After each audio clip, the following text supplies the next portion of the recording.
could do no wrong. I can't take that away." She understood Margaret in a way. "As a mother, I look at my boys and want to believe they're perfect in every way. Let her have her untarnished memory of him. I wish, for the boys' sake, he'd been that person." And telling Sean's mom everything opened the door to the boys remembering things better left forgotten. Abby let it go. Sarah glanced at her calendar and worried about all the meetings she'd have to take remotely. "Did you call Margaret and give her the details about our arrival?" Abby rolled her eyes again. "Yes, and Margaret wanted me to tell you," she released a frustrated huff, and I quote, "She could have taken 5 minutes between lunch with friends and spending Sean's money to call me herself." Abby might get a headache from all that eye-rolling. And so it begins. Sarah waited for the tide of resentment to pass. Abby made a disgusted face to let Sarah know what she thought about Margaret's attitude. Abby leaned over the desk and put her hand over Sarah's. "I just wish, for once, someone gave you as much as you give to others. Only the good things you do in the name of the company are public knowledge, but that all changes at the benefit next month." Abby gave her a mischievous smile, excited Sarah would be publicly celebrated, mostly against her will. "I just want to focus on the job I love. I get people want to celebrate a woman in my position and that I'm a role model for young girls who want to be in the tech industry, but I hate doing press. As co-CEO, you should take credit for all you do and not let Evan hog the spotlight." "He can have it." Sarah held the position, so she had a say in how the company was run, but she left the majority of the public aspect of the CEO job to Evan, who knew how to run the company and loved being the face of Spencer Software. She and Evan ran the company the way she'd hoped she and Sean would have done if Sean had been a different kind of man.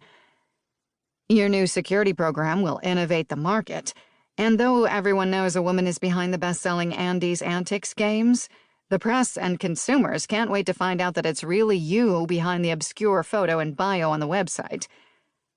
Because Andy's Antics wasn't a public company, Sarah had been able to keep her identity somewhat secret. Insiders knew, but she'd kept the narrative on the games, not who made them. "It's about time you had your coming-out party." Abby held up her hands. "That's all I have to say. You should get credit for all you've accomplished." "Margaret won't like it when I do. I don't even know how much Margaret knows about what I've done with Spencer Software, let alone if she even knows about Andy's Antics." "She'll know soon enough. If you come clean to Margaret about Sean, you could get all the secrets out of the way in a matter of weeks." "Some skeletons are better left buried. You should go home. It's late." "How much longer will you work tonight?" "Not long. I've got a call for the Knox project, and then I have to pack up the laptops for the trip." "How many are you taking?" "Only 3. I have the Knox project to finish, the Knight's Revenge game for Tyler to test, and another data storage project for Cadence Medical." She liked to use a different computer for each project to keep everything straight, and because it was easier to hand off to her team when she had the programming done, and they could test it, work out the bugs, and implement it for the client. "Assign some of the work to the programmers downstairs and take some time to yourself during this trip." "They're as overworked as I am. Besides, look around. There are 12 laptops representing my various projects."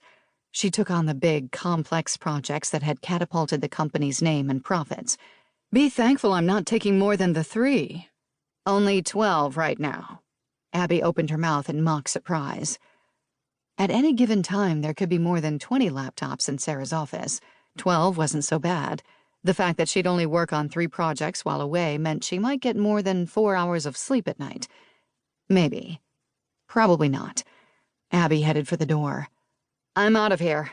Make your call, then go home, see your kids, and get some sleep tonight because tomorrow is going to be one hell of a day." "Thanks, Abby. Go have some fun for both of us." She wished she could ditch work, cancel the trip, and go to Hawaii with the boys instead of Carmel. She picked up the letter from Luke again and cursed Margaret for going to an attorney when a simple phone call would have sufficed. She did not look forward to the long car ride tomorrow, facing Sean's mom, and dredging up all those memories of him, what had happened, and a past she tried to bury but always seemed to find a way to rise to the surface.